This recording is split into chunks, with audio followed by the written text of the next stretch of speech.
Obi-Wan Kenobi is the latest Star Wars show to come out of the Disney Plus streaming service.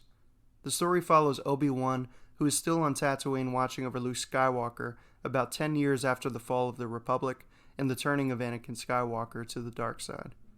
But just like the audience, Obi-Wan is reluctantly thrust into another adventure filled with lame lightsaber fights, unintentionally hilarious moments, and shockingly bad dialogue. So buckle up. This one's gonna get rocky. There are so many issues with this show. Obi-Wan feels like a completely different character altogether. He bumbles around in a way that would make old Uncle Joe blush.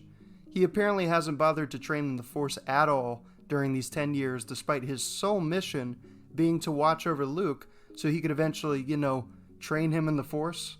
Kinda hard to do if you decided to forget everything you once knew. Obi-Wan even tells Bail Organa at one point, "I'm not the man I once was."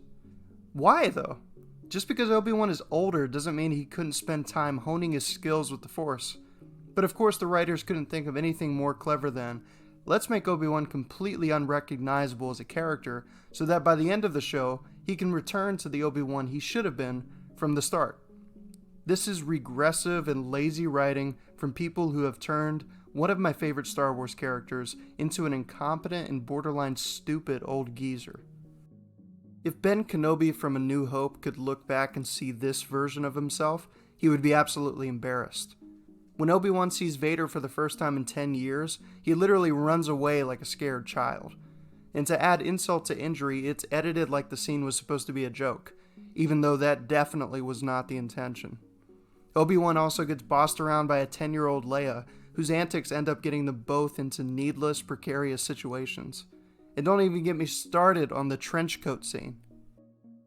Now, that's not to say there aren't some cool moments in the Obi-Wan show.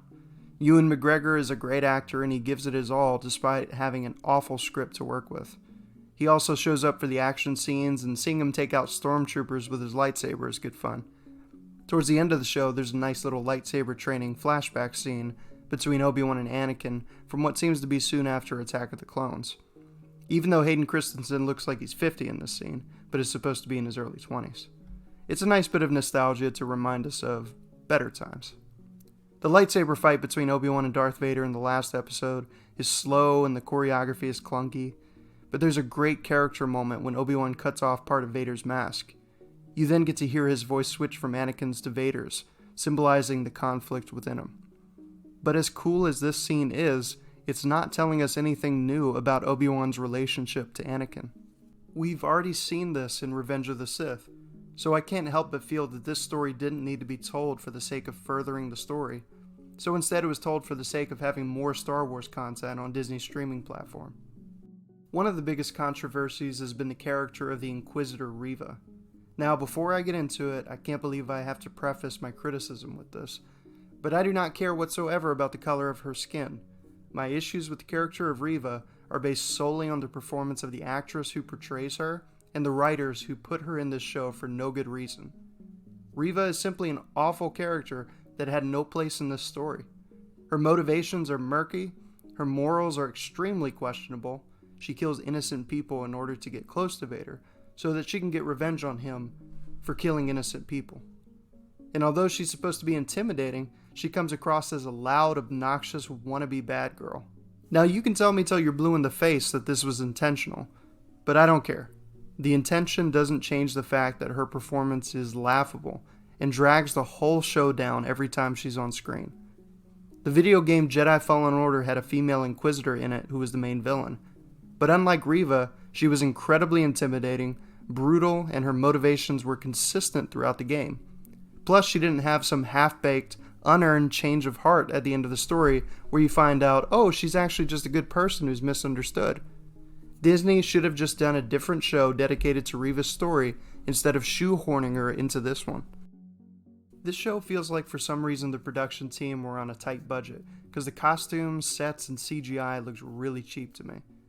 Now I'm probably just nitpicking at this point, and it could be that I was so disappointed by the story that all the other flaws of this show were more readily apparent. But here's my main issue with this whole show. It did not need to be made. Some may disagree with this, but after watching all 6 episodes, I can't help but wonder what on earth the writers were trying to say that hasn't already been said in other Star Wars movies. The show exists as a soulless cash grab that was made quickly so that Disney could say they had another Star Wars show in their streaming library. And it's a shame because as jaded as I have been about Star Wars lately, I was actually looking forward to this one. Obi-Wan was one of my heroes as a kid. It's just unfortunate that he was given such a pointless story and then treated like a side character in his own show. Obi-Wan deserved better. Thanks so much for watching my review. If you enjoyed the video, force push the like button. And if you want to see my thoughts on films like Top Gun Maverick and The Northman, check out my channel and consider subscribing. Thanks for tuning in, and I'll catch you later.